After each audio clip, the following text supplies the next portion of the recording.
여러분 안녕하십니까? 정관용입니다. 문재인 대통령의 첫 중국 방문, 사드와 북한 핵 해법에 관련해서 중국과 입장 차이를 줄이고 중요한 원칙도 합의해서 내놓았습니다만 의전 문제, 기자 폭행 등 눈살이 찌푸려질 만한 일들도 있었죠. 여야 양쪽의 평가 들어보겠습니다. 국회 외교통일위 소속 더불어민주당 김경협 의원, 자유한국당 유기준 의원의 이야기 들어보겠고요. 7시 5분 시작되는 2부, 올 한 해를 마무리하는 기획 2017년의 사람들 만나봅니다. 올 한 해 수많은 사건들, 수많은 뉴스의 인물들 중에서 잊어버릴 수 없는 분들 만나는 시간, 오늘 그 첫 시간으로 사드 배치 문제로 참 고생 많으신 분들이죠. 경북 성주군의 소성리 할매들을 초대했습니다. 그리고 한 주간 우리 언론의 보도 흐름 전해드리는 미디어 포커스까지 준비합니다. 잠깐 광고 듣고 출발하죠. 첫 중국 방문에 나선 문재인 대통령, 사흘간의 베이징 일정 마무리하고 오늘 저녁 충칭으로 떠나게 되죠. 정상회담 등을 통해서 사드 그리고 북한의 해법 관련해서 양국 입장차를 줄이는 성과를 냈습니다만 홀대론, 또 한국 기자 폭행 사태 같은 문제도 있었죠. 국회 외교통일위원회 여야 의원 연결해서 평가 들어봅니다. 먼저 더불어민주당의 김경협 의원, 안녕하세요. 네, 안녕하세요. 김경협입니다. 아직 충칭 방문이 남아 있습니다만 일단 이번 방중 성과를 좀 전체적으로 어떻게 평가하십니까? 그동안에 지금 이제 사드 문제로 한중 관계가 대단히 악화돼 있었죠. 예. 그런데 이제 이것을 지금 정상화, 복원시키는 과정에 큰 장벽을 넘었다, 이렇게 이제 생각합니다. 예. 사실상 정상 간의 관계 개선에 합의한 이제 첫 단추가 아닌가, 이렇게 보고 있고요. 예. 그동안에 이제 사드에 대한 입장 차이가 여전히 존재함에도 불구하고 이번에 그 한반도 문제 해결의 4대 원칙에 합의했던 것, 예. 그다음에 전략적 협력 동반자 관계를 복원시킨 것, 그리고 이제 그동안에 좀 계속 미뤄져 왔죠. 한중 FTA 후속 협상 문제, 예. 서비스나 이쪽에 투자 관련 부분, 이 부분들을 재개하기로 합의했던 것, 그리고 이제 이것뿐만 아니라 한중 관계를 그동안에 이제 경제 무역 관계에서 예. 정치 외교 안보 협력 관계까지 확대시켜 나가기로 한 거나, 예. 그다음에 한라인 개설, 고위 전략 대화를 활성화시키는 것, 이런 것들은 대단히 큰 성과인 것 같습니다. 예. 그러니까 사원칙도 사실 좀 새로울 건 없는 거니까 기존의 한중 관계, 우호적이고 좋았던 한중 관계가 좀 삐걱덕됐던 걸 다시 정상으로 되돌려놨다, 이전 정도라고 평가하면 되겠죠? 예, 일단 되돌려놓은 면도 있고요. 예. 그다음에 이제 사실 그 4대 원칙이라고 하는 게 한미 간에는 몇 차례 정상회담 같은 걸 통해서 한미 공조 차원에서 몇 차례 확인이 됐는데, 예. 사실 중국하고는 이런 그 공식적인 이런 확인 과정이라는 게 사실 없었거든요. 네. 물론 암암리에 같은 주장 이런 건 있었죠. 그런데 이것을 양국이 공식적으로 확인한 것은 이번이 이제 처음으로 봐야 될 것 같고요. 예. 이후에 아마 한반도 문제 해결을 해 나가는데 가장 중요한 원칙이고 방향이다, 이렇게 생각을 합니다. 예. 북한 측에도 이번 양국 정상의 만남과 사원칙이 어떤 영향을 미칠 수 있을까요? 지금 이제 그 유엔 안보리 결의안을 준수한다라는 것 외에도 대화를 이끌어내기 위해서 제재와 압박의 필요성에는 공감을 했던 것 같습니다. 그래서 이게 문제가 이제 북한이 사실 그동안에 계속 크게 의지했던 게 중국 아닙니까? 네. 그런데 이제 이번에 한중 관계 개선이나 여기에서 한중의 공조 체제가 확인된 것, 이것만으로도 아마 북한에는 굉장히 큰 압박 요인이 될 겁니다. 그리고 북한이 점차 이제 입지가 좀 어려워진다라고 하는 느낌을 받게 될 거고요. 결국은 해결할 수 있는 길을 찾는 게 이제 북한의 입장에서도 대화밖에 없지 않겠느냐. 일단 대화를 적극적으로 모색할 단계로 넘어가지 않을까, 이렇게 보고 있습니다. 네. 그런데 의전상에 필리핀의 두테르테 대통령은 장관이 나와서 공항에서 맞았는데 차관보가 나와서 맞았다부터 시작해서 기자 폭행 이런 것들은 어떻게 보세요? 이제 의전상의 문제는 좀 더 그 나라의 좀 관례나 이런 것들을 좀 더 좀 살펴봐야 될 것 같고요. 예. 그다음에 이제 기자 폭행은 명백히 잘못된 거죠. 아무리 이제 그 행사 자체가 우리 한국 코트라에서 주관하는 행사였고 우리 자체 행사였다고 그러더라도 일단 그 중국에서 발생한 이제 폭행 사태인데요. 있어서는 안 될 일이라고 보고요. 예. 그다음에 아마 중국에서도 이 문제 관련해서는 진상 조사해서 조치하겠다 이런 입장을 밝혔던 것 같습니다. 예. 네. 그리고 이제 그렇게 하면 될 것 같고 그다음에 이제 하나는 보다 이번 정상회담의 과정에서 좀 더 크게 봐야 될 것은 아까 말씀드린 한중 관계가 정상화되어 나가는 시점에서 대단히 중대한 전환점이다. 이렇게 좀 봐야 될 것 같고요. 예. 그다음에 이제 이번 사실 정상회담 같은 경우에서 중국 실세 4인방 회담 또는 면담이 다 잡혀 있지 않습니까? 예. 시진핑 주석 외에도 리커창 부총리나 뭐 전인대회 그 상무위원장이나 예. 그다음에 뭐 저 충칭시에 이제 가시게 되면 이제 만나게 될 그 천민월 서기 이런 분들인데요. 그래서 중국의 실제 거의 4인방을 이제 다 만나고 그다음에 굉장히 한국으로서는 사실 사드 문제가 완전하게 해결이 안 된 상태임에도 불구하고 예. 이런 한중 관계를 복원시켜내고 지금 현재 우리 그 중국에 진출해 있는 한국 기업들이 당하는 서러움 예. 또는 이제 중국과 무역을 하는 한국 기업들이 이제 당하는 고통 이런 문제를 일단 해결해 나가는 큰 계기를 마련했다는 점에서 예. 이번 외교적인 성과를 봐야 되지 않을까 생각합니다. 네. 근데 뭐 사드로 좀 그 껄끄러워져 있는 그런 관계를 의식해서 중국이 약간 의도적으로 홀대했다. 그러나 그런 걸 뚫고 이런 성과를 냈다. 뭐 이런 거 좀 인정하는 게 좋지 않을까요? 중국으로서는 조금 정상회담이 아마 좀 빠른 거 아니냐라는 입장이 좀 있었던 것 같습니다. 예. 그러니까 지금 이제 가장 큰 게 이번에 그 난징 대학살 80주년 기념 행사가 굉장히 국가적으로 큰 행사라고 그래요. 예. 그래서 아마 국가적인 대사에 겹쳐 있어서 조금 좀 이제 늦췄으면 좋겠다 아마 이런 의견도 있었던 것 같은데요. 사실 우리 한국으로서는 이 지금 이 경제적인 피해 문제가 워낙 좀 시급한 사안이고, 예. 그래서 한국으로서는 좀 더 좀 서두를 수밖에 없었죠. 예. 예. 사실 이제 중국의 입장에서는 뭐 급할 이유가 없었겠지만은 사실 필요했던 것은 이제 우리 입장에서 좀 더 좀 중요한 정상회담이었고요. 알겠습니다. 그래서 아마 우리가 좀 더 정성을 좀 들였다 이렇게 봐야 될 것 같습니다. 야당에서 조공 외교다, 굴욕 외교다 이런 비판하는데 어떻게 보세요? 외교 참사라는데 외교 참사는 박근혜 정부 때 완전히 이 한중 관계를 이렇게 파탄 내버린 게 외교 참사죠. 그리고 그렇게 경제 보복을 당했음에도 불구하고 한마디도 항의도 하지 못하고 실질적으로 중국의 외교가 관료들 저 하이직 한 명도 만날 수도 없었던 그게 외교 굴욕이고요. 예. 야당의 비판은 결코 옳지 않습니다. 그리고 지금은 이렇게 해서 정상화돼 나가는 이런 과정에 야당도 힘을 모아야지. 알겠습니다. 이걸 자꾸 한중 관계를 자꾸 벌리거나 이것을 자꾸 차이를 강조하려고 하면은 외교에 무슨 도움이 되겠습니까? 네. 여기까지 들을게요. 고맙습니다. 예, 감사합니다. 더불어민주당 김경협 의원이었고요. 이번에는 자유한국당 유기준 의원 연결합니다. 안녕하세요. 네, 유기준입니다. 안녕하세요. 네, 뭐 아직 중국 방문이 완전히 끝난 건 아닙니다만 지금까지 어떻게 평가하십니까?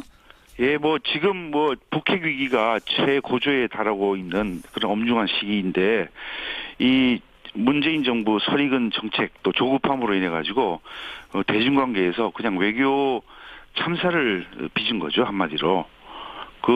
정상회담의 결과도 보면 새로운 것도 없고, 예. 또 수행기자단 집단 폭행이라는 이런 있을 수 없는 사건까지 겹쳐서, 예. 이 문정부의 외교 난맥상을 고스란히 드러낸 것이다. 또 한편으로는 우리 국민들의 가슴에 큰 상처를 주고, 또 대한민국 국격을 훼손한 아주 전대미문의 사건이라고 생각합니다. 외교 참사, 국민에게 상처, 국격 훼손의 핵심 원인은 기자 폭행입니까? 뭡니까?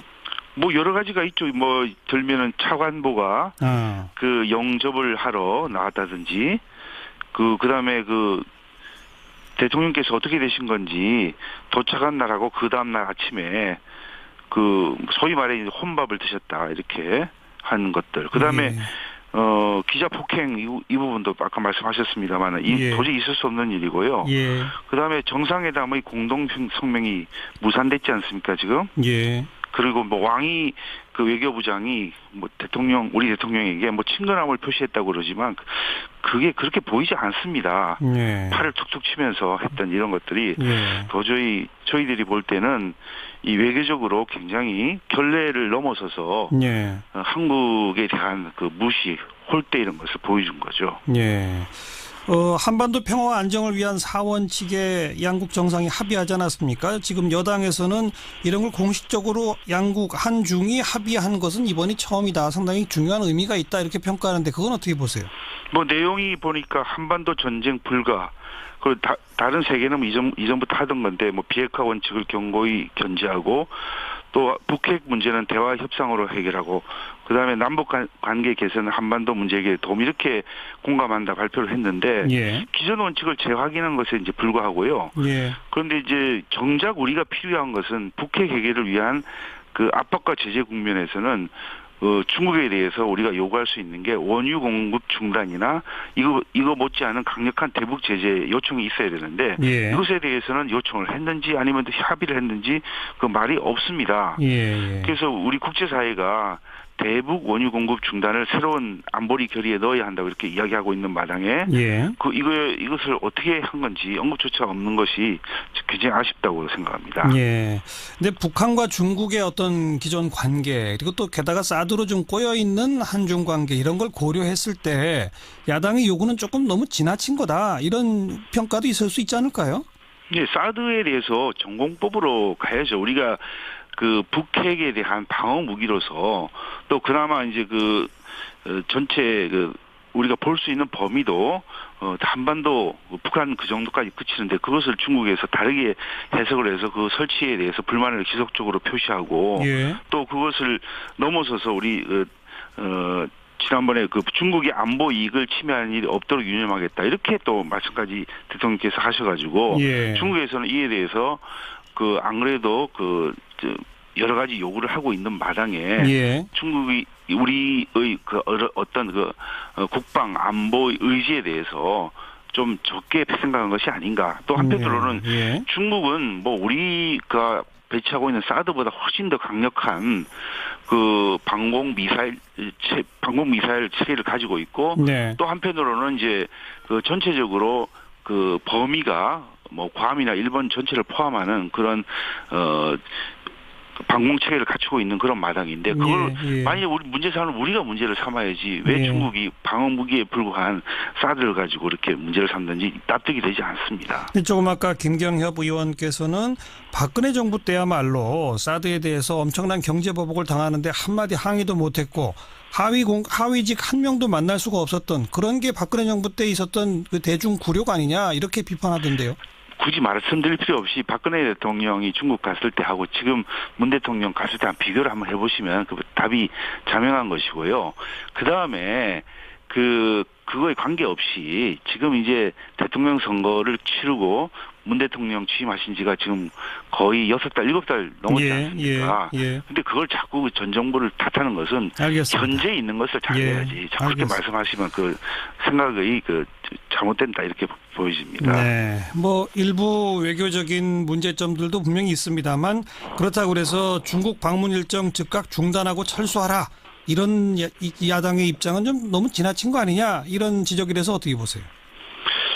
글쎄, 뭐 이게 그 지나치다고 저 생각은 하질 않습니다. 뭐 그 특히 기자단의 폭행 사건 이후에 그 여러 가지 또 일들이 이미 겹쳐 있는 마당에 그것까지 발생을 하니까 지금 와서는 이게 계속해서 이렇게 진행하는 게 큰 의미가 있을까 그런 생각까지 들어서 우리 한국당에서 그렇게 논평을 그렇게 한 것이고요. 이번 국빈 방문의 실패 또 기자단 폭행 사건을 접한 국민들의 분노에 대해서 이 적절한 그 조치가 있어야 된다고 봅니다. 외교부 장관 국가안보실장 문책 요구하고 계신 거죠? 예, 그렇습니다. 그 우리 논평을 보면은 준비 소홀, 취재 지원, 현장 경호 책임이 있는 강경화 장관, 정의용 안보실장, 또 경호처장, 국민소통수석 등 책임자를 즉각 문책해야 된다 이렇게 밝혔고 예. 또 이거 못지않게 준비를 했던 그 주중대사 이런 사람들에 대해서도 그 경질이 필요한 상황이다 이렇게 보여지고 예. 이 눈앞의 성과에 연연하기보다는 장기적 관점에서 국익을 위해서 알겠습니다. 이렇게 일을 해야 되는데 앞으로 이런 직무를 잘 수행할 수 있는 예. 적임자를 등용을 해야 됩니다. 한마디로 완전한 실패다 이런 평가이신 거죠? 조금이라도 얻은 성과는 없다고 보세요? 뭐 그렇게까지는 말씀드릴 건 아니고요. 어쨌든 현재 드러난 거로 봐서는 뭐 좋은 점수를 주긴 어려운 사정이죠. 네, 여기까지 말씀드릴게요. 고맙습니다. 고맙습니다. 네, 감사합니다. 네, 자유한국당 유기준 의원까지 여야의 평가 들어봤습니다. 윤태곤의 뉴스 사이다. 윤태곤 실장 어서 오십시오. 네, 안녕하세요. 완전히 지금 외교 시즌 같은데 이 추미애 더불어민주당 대표, 홍준표 자유한국당 대표 다 외국에 있죠? 그렇죠. 추미애 민주당 대표 러시아, 홍준표 자유한국당 대표 일본 방문 중이에요. 네. 두 사람 다 올해 미국에 다녀온 바 있습니다. 이미. 갔다 왔죠. 예, 얼마 안 됐어요. 그리고 추 대표는 얼마 전에 또 중국도 다녀왔습니다. 뭐 나름대로 정당 외교가 아주 활발한 거네요. 그런 셈이죠. 올 봄에 이제 대선을 치렀고 총선은 좀 한참 남았고 해서 정치 일정상으로 보면 조금 여유가 있거든요, 실은. 예. 그래서 이제 뭐 당 대표들이 많이 나가는 것 같습니다. 내년엔 또 지방선거도 있으니까. 그렇죠. 평가가 어때요? 이제 솔직히 말씀드리면요, 뭐 두 사람에 대한 평가가 아니라 한국에서 정당 외교라는 게 좀 주목을 받기가 어려워요. 다른 나라도 사실 그렇죠. 네, 내각 책임제 국가는 약간 다릅니다만은 그 우리나라 같은 경우에는 외교에 있어서 정부 쪽으로 훨씬 무게추가 쏠리지 않습니까? 그렇죠. 물론 대선 주자급이 외국에 방문하면 조금 이야기가 달라요. 아하. 지금 뭐 두 분이 이제 뭐 대선 주자급이 아니라는 이야기는 아니고 지금 뭐 대선 된 지도 얼마 안 됐으니까 전반적으로 상황이 그렇다는 이야기죠. 그래서 크게 주목받지는 못하고 있다 한마디로. 자, 추미애 대표 어떤 일정 수행하고 있어요? 러시아 방문 중인데 6박 8일 일정이에요. 꽤 기네요. 우리가 개인이 여행을 가도 이제 한 나라에 요 정도면 오래 가는 거지 않습니까? 예외적이죠. 예. 그만큼 이제 러시아에 공을 들이는 것 같습니다. 추 대표가 지금 러시아 가 있고 홍 대표가 일본 가 있고 최고 관심은 북핵 등 안보 문제 아니겠습니까? 당연하죠. 두 사람의 방점도 그쪽에 찍혀 있는데 활동하는 뭐 행위나 뭐 말을 보면은 방향은 정반대입니다. 그렇겠죠. 예. 추미애 대표는 그 러시아 여당인 통합 러시아당 초청으로 지금 방문 중인데 한반도 평화를 위한 국제사회의 역할 주제로 한 강연에서 안보 측면에서 북핵과 미사일 개발로 촉발된 한반도 위기에 러시아의 균형추 역할이 갈수록 중요해지고 있다. 동북아에서 평화는 한미일, 북러중이라는 전통적인 양극 체제 대립 적대 체제로 간다면 희망을 찾을 수 없다 이렇게 이야기를 했어요. 이게 전통적 프레임이지 않습니까? 한미일 북중러 이렇게 되는 게 그걸 이제 안 된다는 깨기 거죠. 위해서 러시아가 노력을 해달라. 근데 가만 보면은 일본을 방문 중인 한국당 홍준표 대표의 발언에 대당하는 것 같기도 해요. 홍준표 대표는 뭐라고 했죠? 그 전통적인 걸 강조했죠. 오히려 홍 대표는 북핵에 대비해서 자유주의 핵동맹을 강조하겠다. 북러중 사회주의 핵동맹을 맺고 있는 것에 맞서서 한미일 자유주의 핵동맹을 해야 한다. 이렇게 말하면서 정부가 북핵 대책을 내놓지 못하고 있기 때문에 우리라도 나서서 대책을 마련하자는 차원이다. 이렇게 말했어요. 사실 미국과 일본은 이런 걸 바라는 거죠. 북중러 한미일 이런 구도를. 그런데 이제 자유한국당 홍준표 대표는 그 일본 가서 또 미국 가서 계속 그런 말 하잖아요. 초지일관이죠. 미국에서도 비슷한 얘기 했었죠. 근데 제가 볼 때 이 두 가지 문제점이 있어요. 뭐 한일 공조 강화해야 된다. 이까지면은 별 상관이 없는데 북중로 사회주의 핵동맹을 맺고 있다. 이것은 중국이나 러시아가 들으면은 발끈하겠죠. 보통 이야기가 아닌 거죠. 그렇죠. 러시아도 중국도 북한의 핵은 지금 용인 안 하고 있는데. 그리고 핵 동맹을 맺고 있다는 건 이제 말이 안 되고 뭐 더 강하게 제재해야 된다. 이런 말씀을 하실 수 있겠지만은 이건 좀 말이 안 된다고 보고 거기다가 우리가 핵 가지자. 이것도 지금 엄청난 논란거리인데 일본하고 핵 동맹을 하자? 그럼 일본도 핵을 가져야 된다는 뜻으로 해석될 수 있는 거 아니겠습니까? 그러네요. 이게 우리 국민 정서나 뭐 국제 정치적으로 용납이 가능할까? 네. 수면 위로 떠오르면요, 이 발언은 자유한국당 내부에서도 반발이 거셀 거예요. 이 이야기가 별로 화제가 안 되고 있는 게 홍 대표한테는 다행일지도 모릅니다. 어쩌면은. 네. 진짜 하나하나 뜯어보니까 그러네요. 북러중 사회주의 핵동맹, 한미일 자유주의 핵동맹, 양쪽 모두에서 다 문제가 있는 그러니까요. 그런 거네요. 제가 예전에 말씀드렸는데 이게 홍 대표 가실 때 보면 과거의 한나라당 수준의 이런 뭐 정제된 발언하고는 차이가 있는데 그리고 이건 또 외교 안보 문제지 않습니까? 그래요. 또 문 대통령을 직접 비판했죠. 일부 언론에서는 뭐 아베 총리 앞에서 비판했다 이렇게 보도가 됐는데 그건 오보고요. 우리 기자들하고 간담회 자리에서 일본에 있는 우리 기자들 간담회 자리에서 뭐 중국 시진핑 주석을 아련갔다 이런 이야기를 했다고 합니다. 아련? 예. 뭐 아베 앞에서 안 해서 다행인지는 모르겠는데 매우 부적절하죠. 이런 어휘는. 그리고 홍 대표가 예전에 강조한 게 대통령이 외국에 나가 있을 때 뭐 이러쿵 저러쿵 하는 건 적절치 않다. 맞아요. 들어온 뒤에 정제되게 비판한 게 맞다. 맞아요. 그랬거든요. 이건 자기 말씀 좀 지키셨으면 좋겠어요. 예. 맞아요. 해외 순방 중일 때는 그 국내에서도 대통령 비판 자제하겠다라고 했는데 외국 나가가지고 해외까지 가서 비판을 했다. 그렇죠. 예. 알겠습니다. 수고하셨어요. 감사합니다. 윤태권 실장이었습니다. 한 해를 마무리하는 연말입니다. 저희 시사자키에서 올해의 사건, 그 당사자분들을 모시고 한 해를 정리해보는 시간, 2017년의 사람들 좀 가져보려고 합니다. 오늘 그 첫 시간인데요. 그 주인공분들은 바로 성주의 소성리 할머님들이십니다. 작년 7월 성주에 사드 배치가 확정된 이후에 이 소성리 주민분들 1년 넘게 사드 철회 투쟁을 지금 이어가고 계시죠. 이분들이 오늘 아주 특별한 상을 받게 되셨다고 해요. 성유보 특별상인데요. 그래서 스튜디오에 직접 좀 초대했습니다. 소성리 할머님 두 분 모셨는데요. 부녀회장 임순분 회장님, 안녕하세요. 어서 오십시오. 네, 안녕하세요. 네. 그리고 도경임 할머님. 네, 안녕하세요. 어서 오십시오. 네. 성유보 특별상 타러 오늘 기차 타고 올라오신 거죠? 예. 몇 시에 출발하셨어요? 11시 반에 출발했습니다. 오전 11시 반. 힘드셨겠네요. 네. 이 성유보 특별상이 어떤 상인지 아세요? 그 민주 언론인상이라고 들어서 알고 있습니다. 예. 성유보 선생이 이 1967년에 동아일보 기자가 되셨던 분인데 74년 그 박정희 정권 때 해직당하시고 그 후에 이제 민주언론 운동을 쭉 하셨고 나중에 한겨레 신문에도 또 계셨고 근데 자꾸 하셨어요. 그래서 몇 년 전에 이 성유보 특별상을 만들었는데 소성리 주민분들이 이번에 상을 타시게 된 겁니다. 네네. 그 상 탄다는 소식 언제 들으셨어요? 3일 전에 들었습니다. 그 소식 듣고 어떠셨어요, 기분이? 굉장히 어떨떨했고 처음 저는 이 분에 대해서 솔직히 잘 알지를 못했고 나중에 왜 우리가 이 상을 받아야 되는지 이분이 어떤 분이신지를 나중에 이렇게 접해서 이제 알고 깜짝 놀랐습니다. 네. 그 상 왜 준다고 하던가요? 온몸을 던져서 한반도 평화통일에 기여했다. 뭐 국민적 생존권과 민주주의 헌법적 가치를 알리는데 헌신적으로 임했다 뭐 이러면서 이게 주신 걸로 저는 그렇게 알고 있습니다. 도경임 할머님 지금 연세가 어떻게 되시죠? 78. 78. 예. 거의 80 가까우시네요. 지금 70년 넘게 살아오시면서 내가 이런 상 탈이라고 생각해 보셨어요? 안 해봤지. 꿈에도 안 생각해봤지. 그 이런 상 탄다니까 어떠세요, 기분이? 아이고 뭐도 많이 도와줘서 고맙습니다. 감사합니다. 작년 7월에 성주에 사드 기지가 온다더라 하는 소식 처음 들으셨잖아요. 그 소식 처음 들을 때 느낌이 어떠셨어요?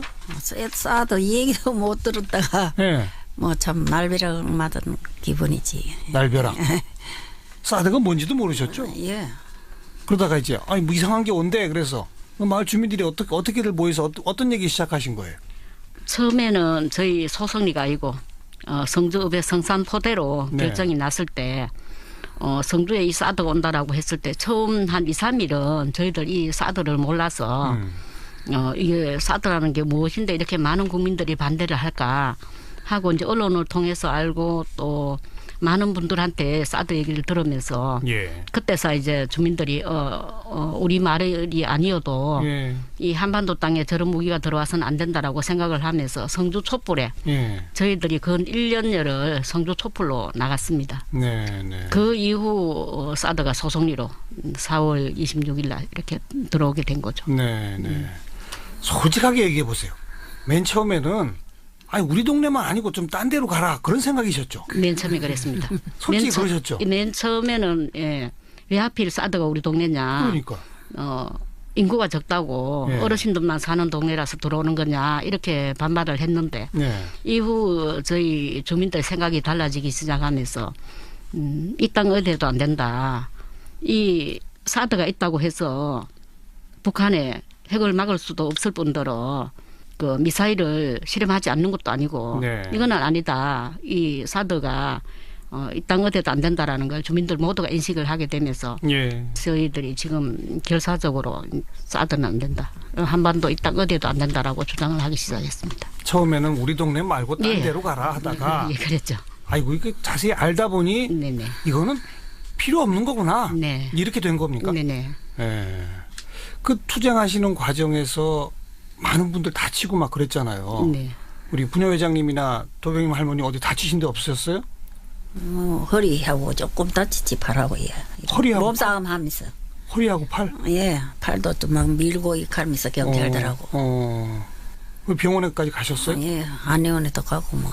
저는 그 4월 26일 날 그 이전에 사드로 인해서 공무원들하고 몸싸움 하다가 네. 이 다친 팔이 지금도 이 팔을 제대로 못 쓰고 있습니다. 아이고. 왼쪽 팔을 못 쓰고 있고 4월 26일 날 들어오던 날 당일 날 경찰한테 이렇게 폭행을 당해서 제가 앞니빨이 이렇게 부러지는 상황이 저런. 되었고 네. 기절까지 해서 119에 실려서 병원을 가기도 하고 아이고. 그때 상황이 근데 지금 저뿐만 아니라 많은 분들이 다쳤습니다. 그러니까요. 주민들 네. 한번 이렇게 사드 들어올 때마다 몇십 명씩 이렇게 다치고 지난번 또 공사 장비 들어올 때도 많은 주민들이 다쳤습니다. 네, 네. 그 우리 부녀회장님은 자제분이 어떻게 되세요? 3명입니다. 다 지금 타지에 가 있죠? 네. 어디들 삽니까? 가까운 구미에도 살고 대구에도 살고 있습니다. 네. 그 자제분들이 어머님 걱정돼서 어떻게 해요? 걱정하죠. 한두 번 다쳤을 때는 괜찮은데 네. 너무 심하게 다쳐서 병원을 이렇게 실려가고 이러니까 제발 다치지만 말라고 그리고 제발 엄마가 맨 앞에는 안 섰으면 좋겠다고 네. 그렇게 그런 얘기들 많이 하면서 걱정을 하죠. 근데도 맨 앞에 쓰시죠? 그 부녀회장이기 이전에 또 제가 또 마을에서는 굉장히 젊은 층에 들어가는데 그렇죠. 예. 그 할머님들이 이렇게 연로하신 분들이 앞장서서 하시는데 네. 그 젊은 사람들이 그냥 뒤에 있을 수는 없죠. 예, 네. 저희가 앞장을 서야죠. 도경임 할머님은 자제분이 어떻게 되세요? 우리도 너입니다. 4명. 예. 다 타지에 살고. 구미에 둘 살고 대구 둘 살고. 뭐라 그럽니까? 어머니한테. 항상 조심하고 조금 앞에 나가지 말고 뒤에 서서 하라까지. 하지 말라고. 이제 그만하라는 얘기는 안 합니까? 안 하지. 안 하죠. 우리가 평생을 그 살았는데 네. 국하지는 뭐하지. 땅이 다 그 있고 하는데. 작년에는 이제 박근혜 정권 때였잖아요. 네. 그러다가 이 최순실 게이트, 뭐 최순실 사태 막 터지고 그랬잖아요. 네. 그때 느낌이 어떠셨어요? 최순실 사태 터질 때 저희들은 이게 사드가 단순히 그 어느 날 갑자기 이렇게 저희들 동네에 들어온 것이 아니라 분명히 뭔가가 최순실과 박근혜와 이렇게 연관성이 있을 거다. 네. 그리고 이 사드도 분명히 미국의 이 로키드 마틴사하고 예. 분명히 그 모종의 거래가 있을 거라고 생각을 하고 이 부분을 예. 좀 확실하게 예. 파헤쳐줬으면 좋겠다라는 많은 분들이 그렇게 생각을 하고 했었지만 네. 수사는 거기에까지 미치지 못한 것 못 같더라고요. 갔죠. 네. 지금 못 가고 있죠. 네. 이제 지금도 그러다가, 저희들은 거기 의심내는 변함이 없습니다. 최순실, 박근혜, 로키드 마틴 예. 그 사이에 뭔가 어떤 네네. 의혹이 있다. 네네. 근데 아무튼 그런 사태가 터지고 서울 중심으로 대도시에서 촛불 집회 막 계속 터지고 네. 그러다 박근혜 대통령이 탄핵됐잖아요. 네. 그러니까 이제 쫓겨난 거지 않습니까? 네네. 파면. 네. 그때 기분은 어떠셨어요? 쫓겨났을 때 그 저희 마을에서 마을 회관에서 할머니들이 만세를 불렀어요. 만세. 네. 저희 동네 어르신들이 박근혜를 100% 지지하셨던 분들입니다. 과거에. 네. 예. 그랬던 분들이 딱 탄핵되던 그 순간 텔레비전 앞에서 만세를 부르면서 이제 사드가 뽑혀나가겠구나. 끝나겠구나. 네. 예. 그런 기대감을 가졌습니다. 도경님 할머님도 박근혜 찍었었죠? 예. 그죠? 예. 근데 쫓겨나니까 기분 좋으셨어요? 예. 이제 또 딴 후보가 나와서 막 좀 사드는 왜 해줄란가. 그걸 기대를 했지. 그랬죠. 예. 네. 그리고 이제 대통령 선거를 빨리 했어요. 5월 달에. 네. 문재인 대통령이 됐습니다. 네. 솔직히 사드 도로 가져갈 줄 알았죠? 네. 문재인 후보가 후보 시절에 그 차기 정권에 넘겨라 사드 문제는 이렇게 계속 주장해 왔었고 문재인 대통령이 후보가 몸담고 있는 민주당에서 국회의원들이 늘상 우리 대통령이 보관이 있다. 네. 당선이 되는 그 순간 바로 사드 문제를 해결할 것이라고 많은 국회의원들이 저희 말에 와서 그렇게 얘기를 하고 갔었어요. 그래요. 네. 그런데 사드가 정작 들어오고 나서는 한 번도 찾아오지 않았고 대통령이 당선된 이후에 국회의원들이 아무도 오지 않았고 아이고. 그 이후 9월 달에 들어온 사드는 더 무자비하게 저희 그러니까요. 주민들을 짓밟고 들어왔습니다. 처음에는 2기만 했다가 나머지 4기를 그냥 다 기습 배치한 겁니다. 네. 그때 주민들을 제일 많이 다쳤고. 많이 다쳤습니다. 그죠? 네. 문재인 대통령 되면은 사드 도로 가져갈 줄 알았는데 네. 또 해결한다고 국회의원들이 계속 왔었는데 네. 당선된 후에는 한 명도 안 왔다고요? 안 왔습니다. 정말요? 예.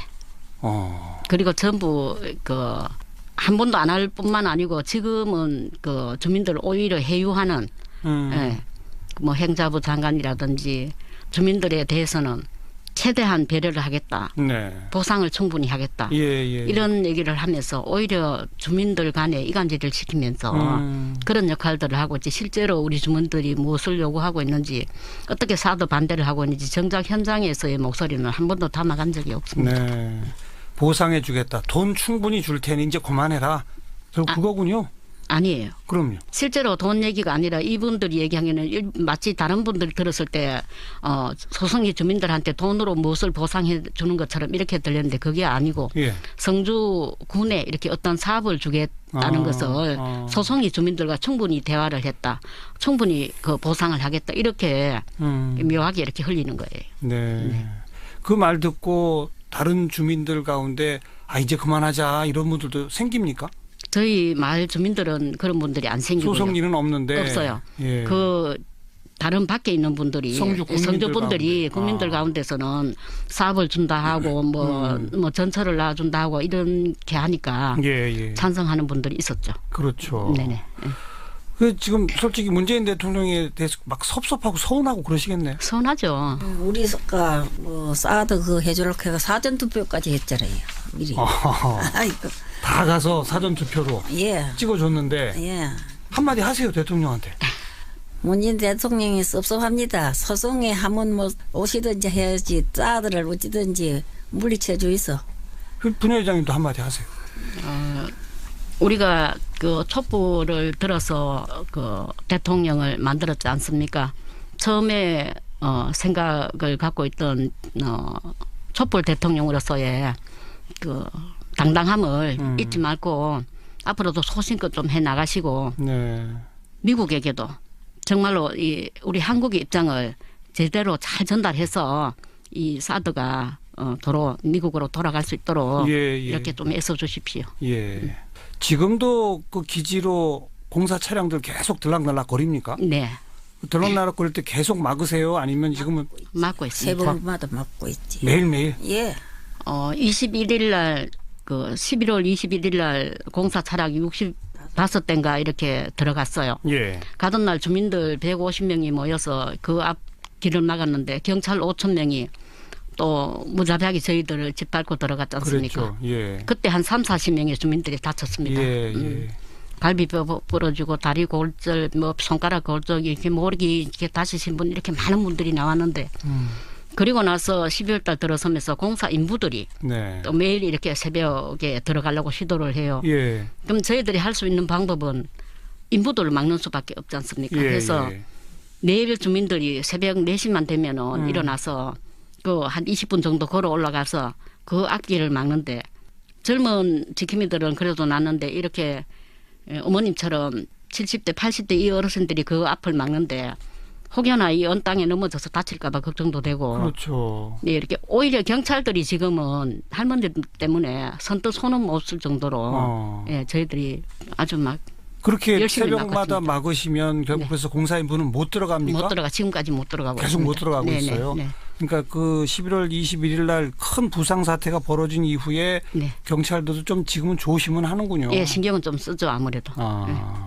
그리고 일부 보도를 보면 이렇게 시간이 자꾸 가고 이 2기였다가 4기도 마저 다 들어가고 막 이렇게 되고 나니까 이 반대 집회에 모이시는 사람들의 숫자가 점점 줄어든다고 그러던데. 네네. 줄기는 좀 줄었습니다. 아무래도 그렇죠. 줄기는 좀 줄었지만 예, 저희들 그 소성이라는 영화가 그 부산국제영화제에서 출품도 되었고 많은 호평을 받으면서 지금 전국적으로 많이 알려지고 있어요. 이 영화들을 보신 분들이 지금 소송리를 찾아와 주고 있고. 아 그래요? 예, 어제 같은 경우도 제가 어제 말 그저께 인천에서 했는데 인천에서 그 영화를 보신 분이 직행미로 어제 저희 소송리 마을을 찾아오셨어요. 두 분이. 새롭게 영화 보고 새롭게 찾아오시는. 예, 이렇게 오시고 계시고 이렇게 줄어들긴 했지만 많은 분들이 그래도 새로 다시 이렇게 연대를 해주시고 관심을 갖고 찾아와주고 저희들과 함께 하고 있습니다. 예. 계속 투쟁하실 거죠? 네. 끝날 때까지. 두 분 다 아주 그냥 잠깐 머뭇거림도 없이 네 그러시는데 그런데 또 역시 솔직히 도경님 할머님 이제 사드는 거기서 계속 있을 것 같지 않으세요? 우리가 끝날 때까지 뭐 싸울 길이에요. 밤낮으로 우리는 밤에도 가고 낮에도 길 지키러 가고 막 집에 거 뭐 해놓으면 그거 가 살아요. 길에 맨날 밤낮으로. 뭐 지금 정부의 입장은 이 환경영향 평가를 해서 부적합 판정이 나면 언제든 다른 데로 갈 수도 있다라고 말은 하지만 지금 그냥 거기를 거의 굳어진 것 같이 느껴지진 않으세요, 회장님? 우리는 그 환경영향 평가를 정말로 정부에서 정말로 제대로 밟아서 이게 처음 들어올 때부터 어떠한 문제점이 있었고 어떤 불법이 있었는지에 대해서 명확히 파헤쳐서 거기에 대해서 진실을 규명을 해주고 그리고 그 많은 국민들이 이 사드에 대한 문제를 제대로 안다면은 결코 이 사드는 소송에 있을 수가 없고 한반도에 배치되어 있어서도 안 되죠. 그래서 저희들은 지금 희망을 버리지 않는 것이 분명히 이 사드는 뽑혀나갈 것이다. 뽑혀나간다. 예, 그런 믿음으로 이렇게 싸우고 있습니다. 네. 아이고 이제 그냥 소송리로 사드 기지 굳어진 거 아닙니까라고 여쭤본 제가 다 무한해지네요. 분명히 뽑혀나갈 것이다. 라는 믿음을 갖고 끝까지 싸우시겠다는 두 분. 아유 머리가 숙여집니다 정말. 감사합니다. 오늘 성유보 특별상 수상하신 거 다시 한번 축하드리고요.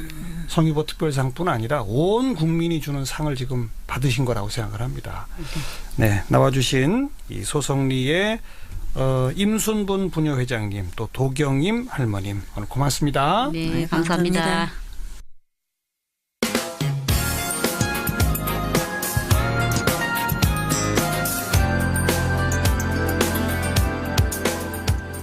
친절하고 재미있는 시사풀이 CBS 라디오 시사자키 정관용입니다.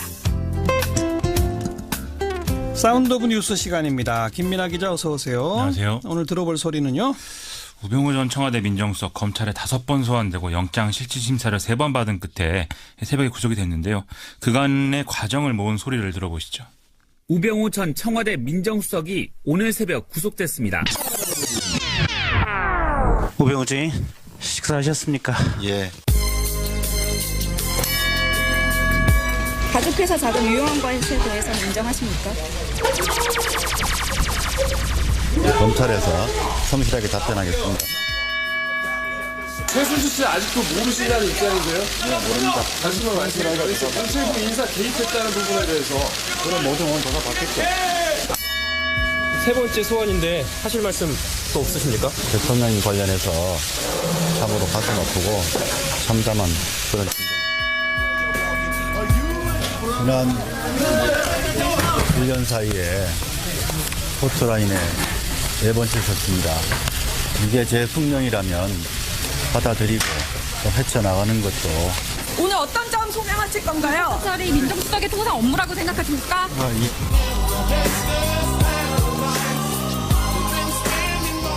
네, 구속영장 2번 기각됐었는데 이번에는 발부가 된 결정적 이유는 뭡니까? 공직자와 민간인에 대한 불법 사찰 때문이다 이렇게들 해석을 하는데요. 재판부가 밝힌 내용을 보면은 혐의 사실이 소명되고 특별감찰관 사찰 관련 혐의에 대해 증거인멸에 염려가 있다 이렇게 표현하고 있습니다. 우병우 전 수석은 국가정보원을 시켜서 이석수 당시 대통령 직속 감찰관을 포함해서 문체부 간부들 이광구 우리은행장, 김진선 전 평창 동계올림픽 조직위원장, 조희연 서울시 교육감 등을 다 뒷조사했다 이런 의혹을 받고 있죠. 네. 우병우 전 수석은 국정원의 불법 사찰을 지시한 일이 없고 통상적인 업무를 수행한 것뿐이다 이렇게 얘기를 하고 있다는데 이게 받아들여지지 않은 것 같습니다. 네. 특히 그 이석수 전 특별감찰관 사찰 지시 그거는 사실 또 자기를 위해서 한 거니까 이게 결정적이었겠죠? 그렇습니다. 민정수석의 업무 범위가 워낙 광범위하고 또 수사 및 정보기관들하고 밀착될 수밖에 없는 측면이 있어서 지금까지는 이게 다 통상적 업무였다. 이런 항변에 상대적으로 좀 힘이 실렸던 것이었는데 네. 이석수 전 특별감찰관의 경우는 말씀하신 대로 우병우 전 수석이 본인을 향한 감찰을 방해한 것이기 때문에 그러니까요. 좀 결정적으로 작용한 것 같습니다.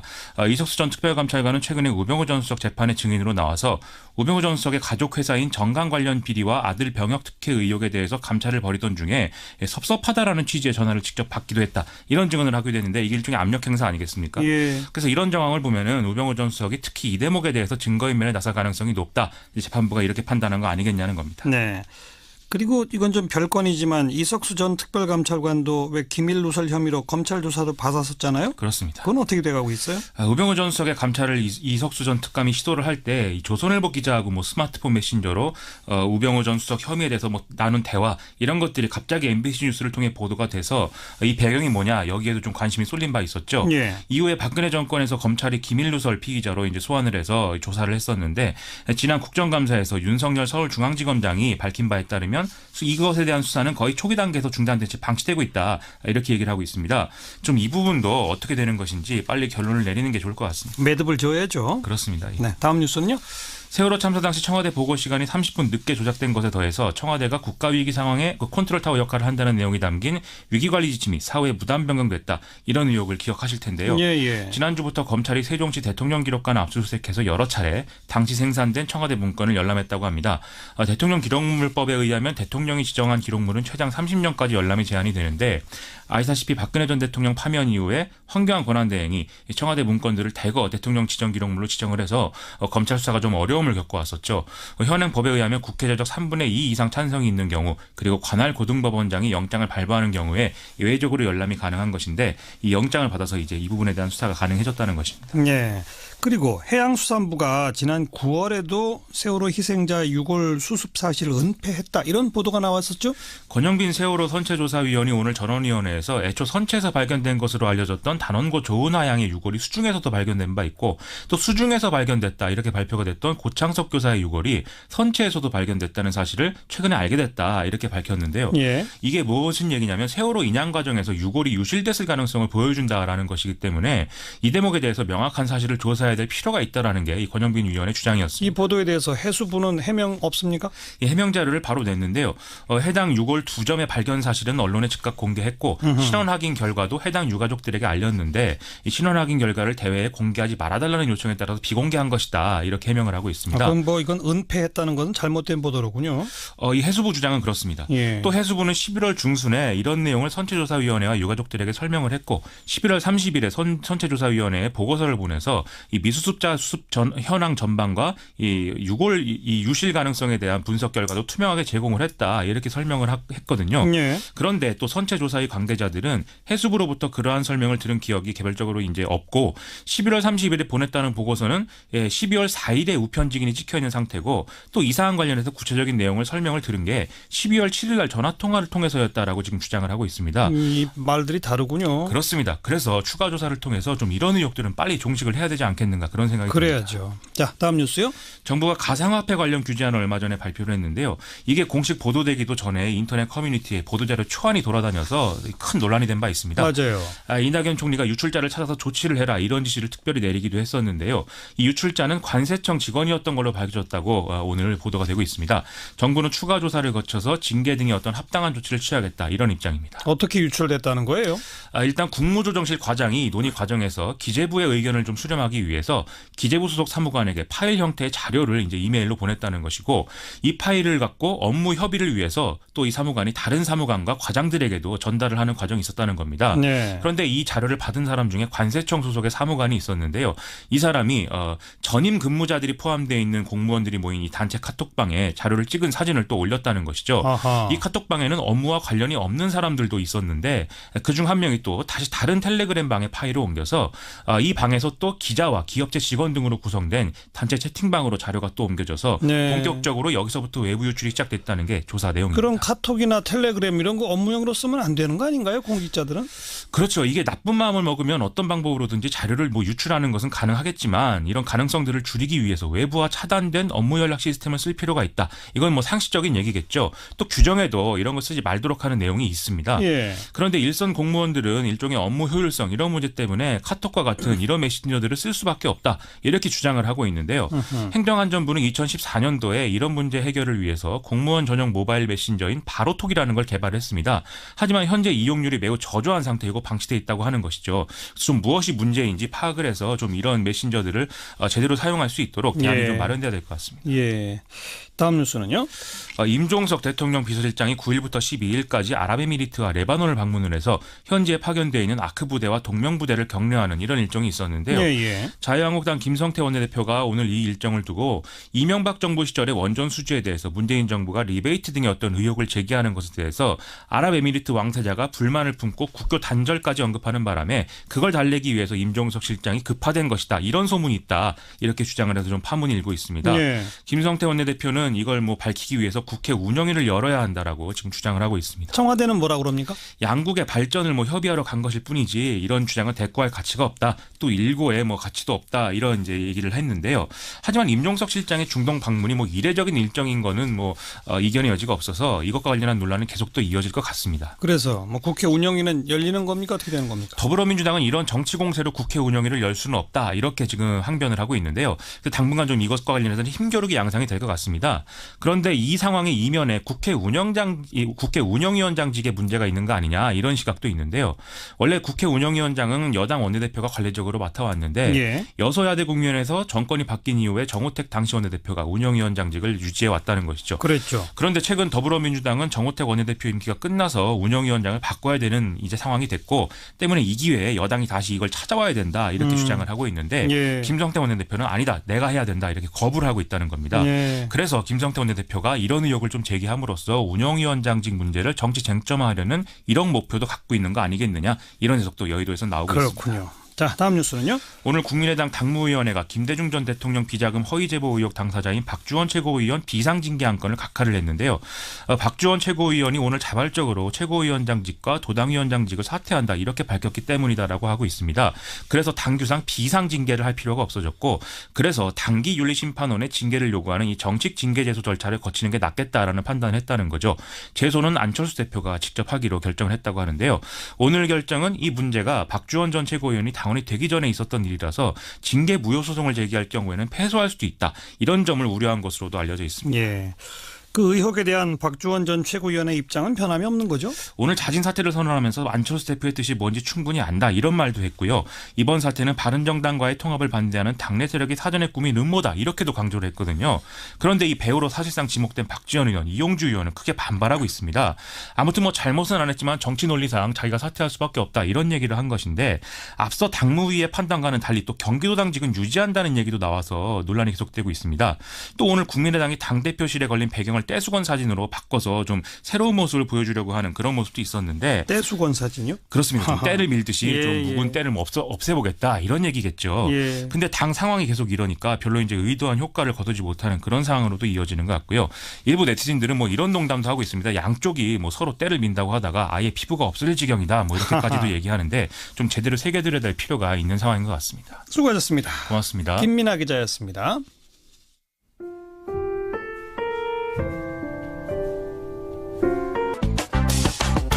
궁금한 뉴스, 만나고 싶은 사람. 시사자키 정관용입니다. 2부를 듣고 계십니다. 한 주간 언론계 동향 살펴보는 미디어 포커스 시간입니다. 민주언론시민연합의 김원경 사무처장 어서 오십시오. 네, 안녕하세요. 그 제주 강정마을 해군기지 네. 시위 때문에 공사 지연됐다. 그 손해배상해라. 뭐 구상권 청구 소송 정부가 냈었잖아요. 네, 네. 이제 법원에 강제 조정 받아가지고 정부가 취하했죠. 네. 이건 그야말로 보수 와 진보 언론의 시각 차이가 확연히 드러날 보도 맞습니다. 같은데 그렇죠? 예. 10년간 이어져 왔던 그 강정마을 해군기지를 둘러싼 갈등이 해소될 수 있는 첫걸음이라는 평가가 있는데요. 정부는 입장 자료를 통해서 갈등 치유와 국민 통합을 위한 대승적 차원에서 법원에 조정하는 수용키로 결정했다라고 밝혔습니다. 이제 정부와 일부 언론의 시각이고. 네. 예. 그런데 이른바 보수 신문들은 불법 시위꾼이 낼 돈을 탕감해줬다라면서 네. 강하게 비판하는 보도를 내놨습니다. 예. 정부의 강정마을 구상권 철회에 대해서 가장 많은 보도를 한 신문은 조선일보였습니다. 12월 13일 보도를 살펴보면 조선일보가 총 6건, 경향신문이 4건, 한겨레가 3건, 동아일보와 중앙일보가 2건, 한국일보가 1건을 보도했습니다. 네. 주로 조선, 동아, 중앙일보는 강하게 비판하고 한겨레, 경향은 의미 있는 결정이라고 평가를 했습니다. 네. 한겨레 보도를 볼게요. 사설 강정마을 구상권 철회 10년 갈등 풀 첫 단추대길이라는 13일자 사설에서요. 법원의 강제 조정안을 받아들이기로 한 정부 결정을 환영한다. 자유한국당과 일부 보수 언론이 이번 결정을 비판한 것에 대해서 이렇게 말합니다. 지난 10년간 갈등의 역사에 완전히 눈감은 일방적 주장일 뿐이다. 라고 비판했어요. 예. 한겨레는 애초 해군기지 유치 결정과 이후 과정은 모두 주민의 뜻과 관계없는 날림과 날치기의 연속이었다면서 주민들이 그동안 사법 처리를 받고 마을 공동체가 붕괴되었던 점을 비판을 했습니다. 네. 그리고 공사 지연 책임을 전적으로 주민에게 돌리는 논리도 문제가 있다라면서 실제 충돌을 우려해서 도에서 공사 중지를 요청한 사례가 있었고 도가 네, 예. 도에서 그리고 군과 업체가 스스로 일정을 조정한 적도 있기 때문이다라고 설명을 했습니다. 예. 이런 논란을 외면한 채 주민을 좌파 폭력 세력으로 몰아서 거액 소송을 계속하라는 것은 국가가 국민을 상대로 본때 보이기를 하라는 얘기에 다름 아니다. 분열과 갈등의 사회를 원하는 게 아니라면 더 이상 주민들 상처에 소금 뿌리는 짓은 하지 말아야 한다라고 네. 주장을 했습니다. 한 10년 동안의 역사적 과정 전부를 다 살펴야 한다 이런 취지를 그렇죠. 기본적으로. 네네. 예. 경향신문 역시 정부의 이번 결정을 환영한다는 취지의 사설을 냈습니다. 비슷한 내용이었고요. 한국일보는 사설은 내지 않았지만 기사에서 강정마을의 제주 군사기지 저지와 평화의 섬 실현을 위한 범도민대책위원회 등 주민들의 긍정적인 반응을 잘 실어줬습니다. 네. 원희룡 제주지사 등의 정치권에 환영하는 목소리도 보도를 했습니다. 예. 그런데 조선, 동아, 중앙일보는요. 주민 동의 없이 밀어붙인 국책 사업으로 인한 피해자들을 살펴보기는커녕 이들을 모두 불법 시위꾼들이라고 비난하는 논조를 펼쳤습니다. 한 측면만 보도했다 이거군요. 네네. 예. 가장 큰 목소리로 비판한 신문은 조선일보였는데요. 조선일보는 13일 일면 보도인 불법 시위꾼들이 낼 돈 세금으로 메운다라는 보도에서요. 불법 시위를 매우 강조했습니다. 네. 국가 안보나 중요 사업을 불법 시위로 방해한 경우에 면죄부를 준 셈이다라고 평가를 했고요.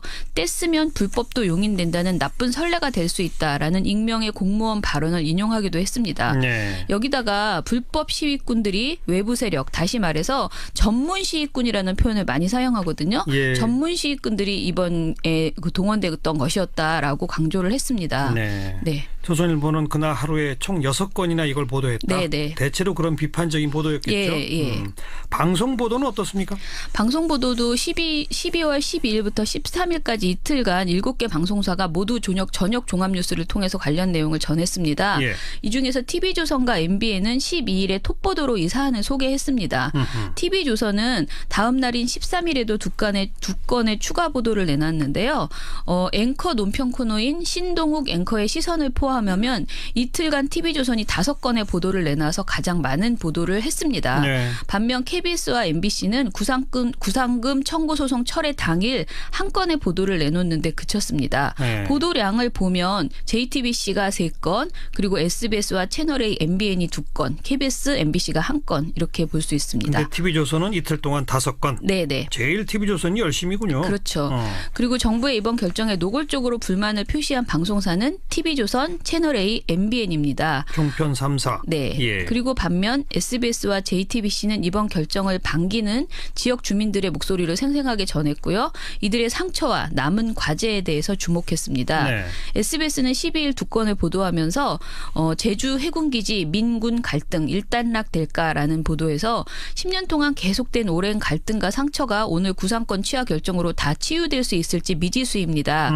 일부 주민단체의 반발이 여전하고 공사비 문제 역시 다 끝난 게 아닙니다. 라면서 지역 주민들의 남은 과제에 대해서 주목을 했습니다. 아직 과제가 남아있다. 네네. 이것도 좋은 보도네요. 네. 예. JTBC도 12일 갈라진 형제, 아물지 않는 상처, 환영하는 주민 목소리를 실어주는 이런 보도를 했고요.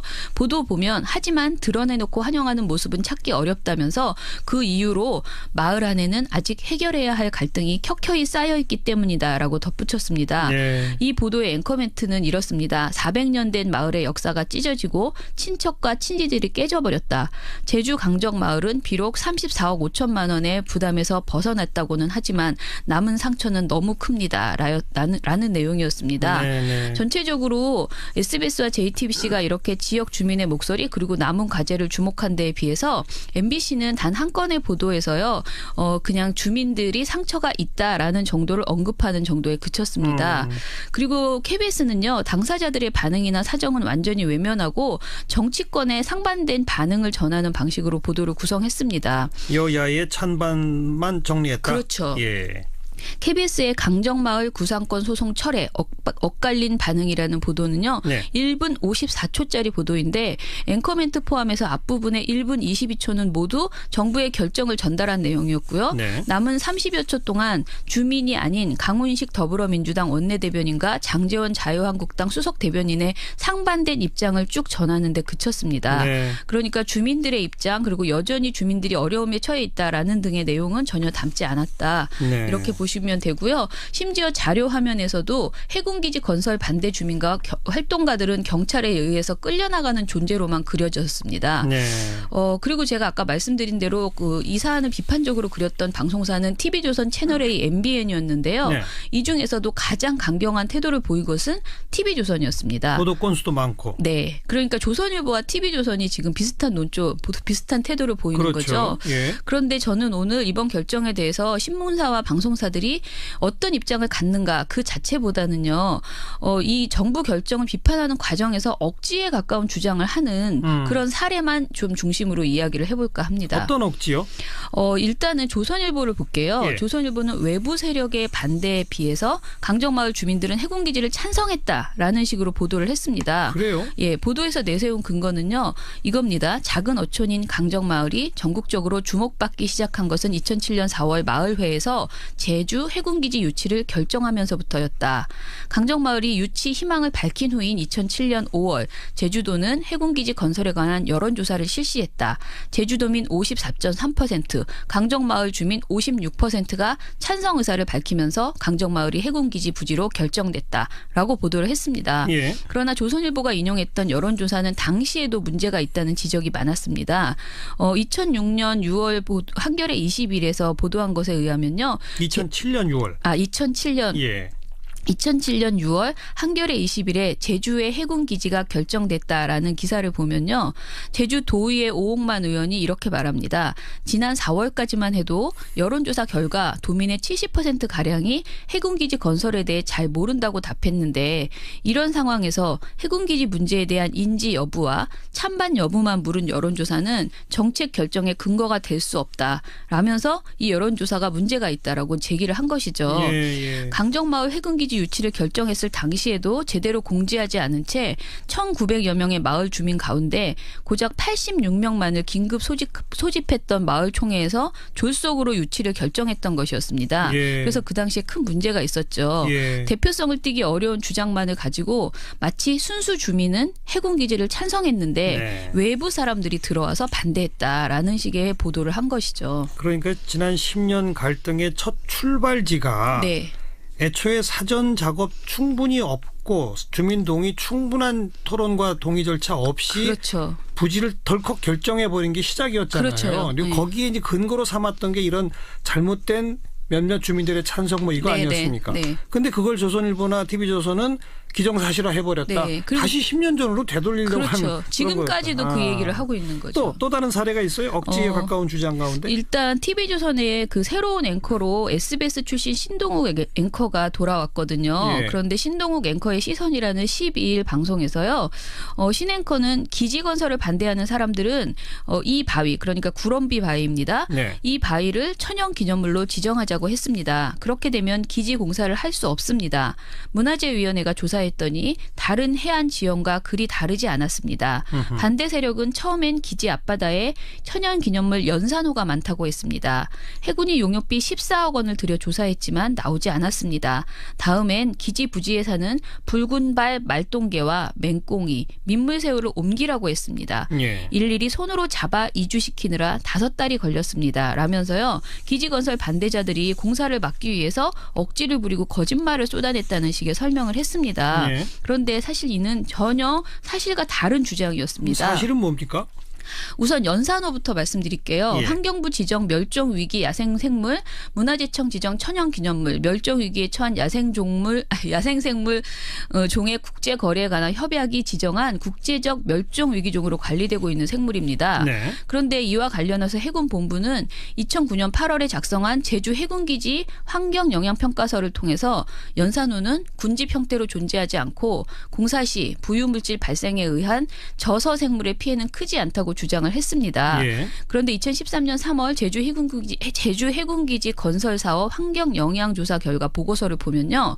연산호의 감소 현상이 관찰됐지만 이는 여름철 연이은 태풍의 영향으로 인한 차이로 사료된다고 주장을 했습니다. 네. 이런 셀프 검증에 대해서 강정마을회와 환경단체가 크게 반발을 했습니다. 그러자 해군은 후속 조치로 성균관대에 의뢰해서 2014년 11월부터 2015년 12월까지 실태조사를 진행했는데요. 예. 그 결과 50% 이상의 지표 생물군에서 상대적인 감소가 발생했다라고 나왔고요. 환경부 지정 멸종위기 야생생물 2급인 밤수지 맨드라미와 검붉은 수지 맨드라미, 자색수지 맨드라미는 아예 자취를 감췄다라는 예. 사실을 확인했습니다. 예. 이 때문에 해군은 공식적으로 연산호 훼손을 인정했고요. 문화재청의 권고를 받아들여서 2019년까지 복원 작업을 진행하겠다고 약속한 상태입니다. 해군까지 공식적으로 인정을 했다. 네네. 연산호가 있고 훼손됐다는 걸. 네네. 그런데 이 상황을 아까 그 방송에서 해군이 비용을 들여 조사했지만 나오지 않았습니다라고 간단하게 요약한 것이잖아요. 아니 나오지 않았습니다가 사실이 아닌 거죠. 그렇죠. 그러니까 이것은 말이 안 되는 보도였다. 예. 또 멸종위기종인 붉은발 말똥개와 맹꽁이 등의 경우에는 주민의 요구 이전에 사실은 국가가 나서서 보호를 해야 했던 생물입니다. 네. 그런데 모든 분노의 화살을 멸종위기종의 보호를 요구한 해군기지 건설 반대자들에게 일방적으로 쏟아내는 이런 보도를 한 것입니다. 그리고 신 앵커가 다른 해안 지형과 그리 다르지 않았습니다라고 폄훼했던 구럼비 바위 역시 길이 1.2km, 너비 150m에 달하는 보기 드문 단일 용암 너럭바위였습니다. 네. 국내 유일의 바위 습지인데요. 해군기지 건설에 방해가 되는 모든 것을 별것 아닌 것으로 치부하는 이런 보도의 태도가 굉장히 당혹스러웠습니다. 네. 또 신 앵커는요. 정부는 치유와 화합을 말했지만 소송 대상 116명 중에 원래 강정마을 살던 주민은 30명 난짓합니다. 대상 단체 5곳 중에 외부 단체가 4곳입니다라는 주장을 내놓기도 했습니다. 예. 그런데 국가와 정치 권력의 독단에 저항해서 해군기지 건설 반대 투쟁에 나선 이들이 토박이 강정마을 거주자냐 아니냐 이것이 그렇게 중요하다고 볼 수 없다고 생각합니다. 네. 치유와 화합이라는 취지와 대체 어떤 측면에서 토박이 강정마을 거주자는 이런 소송을 하면 안 된다는 것인지 납득하기가 어렵고요. 예. 그리고 성주 사드 배치 문제나 밀양 송정탑 건설 문제 등에서 매번 반복되어 오는 이런 외부 세력 프레임 이것은 너무 진부하다라는 생각이 듭니다. 예. 그리고 신 앵커는 이런 말도 합니다. 노무현 정부 초기 어느 스님이 경부 고속철 터널 공사에 반대해 단식을 했습니다. 환경단체는 터널 공사로 도롱뇽이 죽는다며 소송을 걸었습니다. 공사가 중단되면서 그 부담은 고스란히 국민이 짊어져야 했습니다. 완공 뒤 조사해보니 도롱뇽은 잘 살고 있었습니다. 그로부터 14년 우리는 한 발자국도 나가지 못했습니다. 앵커의 시선은 그 도롱뇽에서 붉은 발 말똥개까지였습니다라는 이런 비아냥을 쏟아내면서 마무리가 되거든요. 예. 그런데 정작 과거에 사로잡혀서 현 상황의 문제점을 제대로 인식하지 못하는 것 아닌가 이런 지적을 할 수밖에 없었습니다. 네. 네. 오늘은 강정마을에 대한 구상권 청구 소송 취하에 대해서 네. 이 보수 진보 언론에 극명하게 엇갈리는 네. 그러면서 비판을 위해 사실도 일부 왜곡한 네. 그런 보도들을 좀 분석을 해봤습니다. 수고하셨습니다. 네, 감사합니다. 민주언론시민연합 김원경